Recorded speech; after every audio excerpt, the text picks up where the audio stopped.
문재인 전 대통령에게 대체 무슨 일이 벌어졌기에 이런 말이 나온 것일까?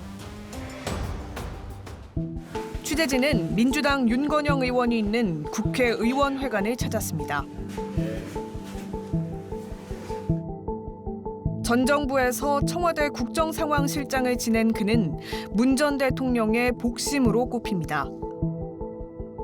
무리한 짓이라는 말씀을 어떤 경위로 하시게 되신 건지. 대통령님의 반응으로 보시면 될 것 같습니다. 죄가 없는 전직 대통령을 정치의 한복판으로 끌어들이고 그 자체에 대한 문재인 대통령의 평가가 아닐까. 문 전 대통령 측 참모들은 내부 회의와 민주당 지도부 보고를 거쳐 감사원의 서면 조사 요구 사실을 먼저 알렸습니다. 그게 숨겨질 일인가요?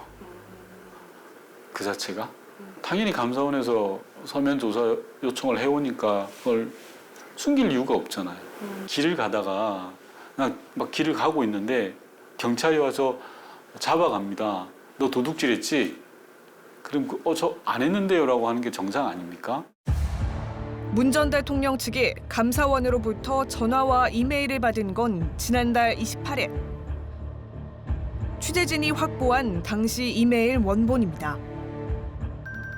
문재인 청와대 행정관 출신인 현 감사원 공직감찰본부장이 보낸 메일에는 서해 피살 공무원 사건 점검 감사와 관련해 사실관계를 규명하고자 질문서를 보내려 한다며 수령을 원하지 않을 경우 대통령이 원하지 않는다는 문구를 넣어 답을 보내달라고 적혀 있습니다. 이틀 뒤 문 전 대통령 측이 회신한 메일. 반송에 작은 따옴표를 붙여 메일을 다시 돌려보낸다고 쓰여 있습니다.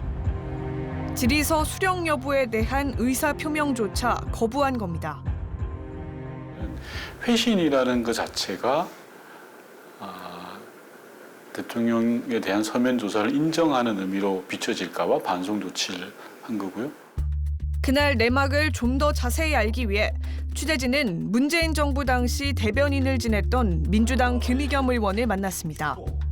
김 의원은 무례한 짓이란 발언을 공개하는 건 문 전 대통령이 직접 결정했다고 합니다.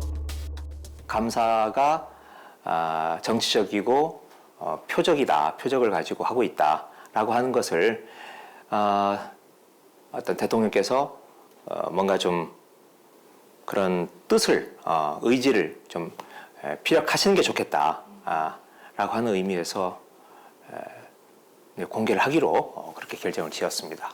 그게 그 외부에 공개하기로 결정 내린 것도 결국에는 대통령의 뜻이었던 거죠? 네, 그렇죠. 네. 감사원의 조사 요구가 검찰 수사의 전초전 성격으로 여겨졌다고 했습니다.